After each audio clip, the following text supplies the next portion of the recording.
Welcome to Sandisa TV. Today I will tell you all about the 2014 South African film called Spud 3, Learning to Fly. This is part 3 of 3 videos we are doing on this series. If you haven't seen part 1 and 2, we suggest that you start there.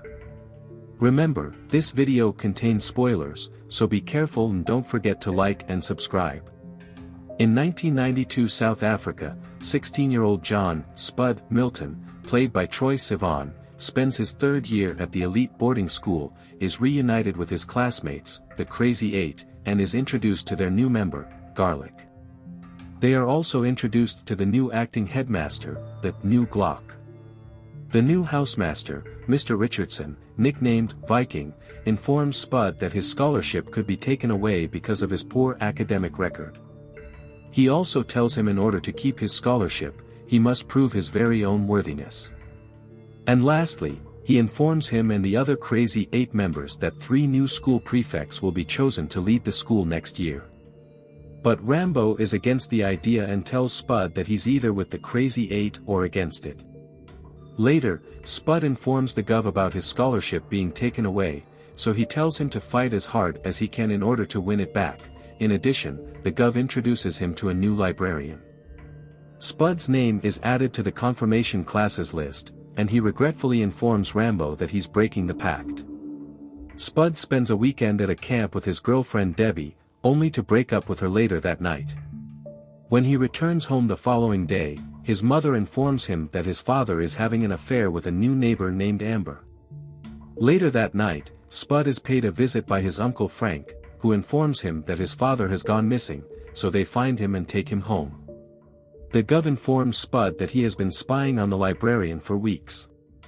Later, he and the other members of the Crazy Eight audition for a school play titled A Midsummer Night's Dream.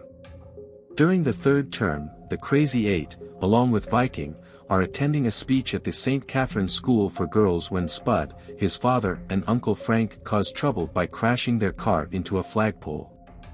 Spud and the other Crazy Eight members are later quarantined from school by the headmistress Ms. Owen, nicknamed Bulldog.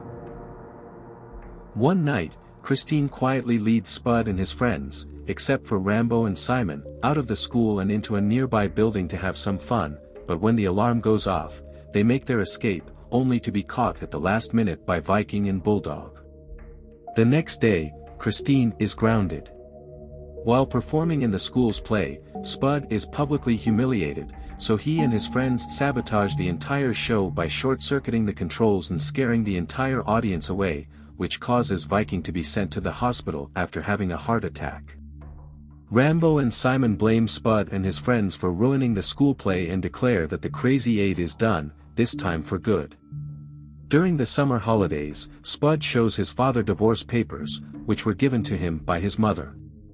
Spud's father reminds him to tell his mother to give them to him on Friday.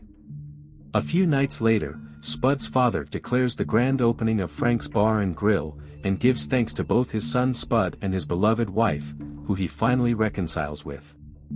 Debbie also reconciles with Spud, and they celebrate by having drinks together. During final term, Viking returns to the school and dismisses the charges of sabotage, arson and disrespect in Shakespeare. Later on, the Gov reminds Spud about his scholarship and tells him to say some very important stuff at the election speech. At the speech, Spud tells everyone the entire story about his scholarship, how he broke the pact with the Crazy Eight, and how he wanted to prove his worthiness. He also tells them that the reason why he wanted to stay is because it's his friends that make them who they are, not the achievements.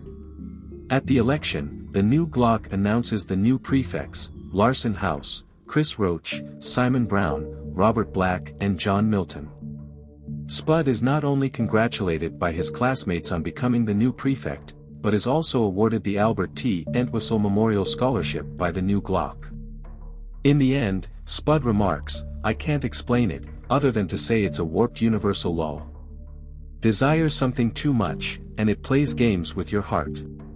But walk away from what you love, and you find out what's inside you, what sets you free."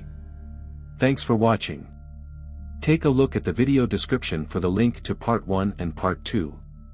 Tell us in the comments if you liked this movie and if you want to see more, help the channel out by hitting the subscribe button.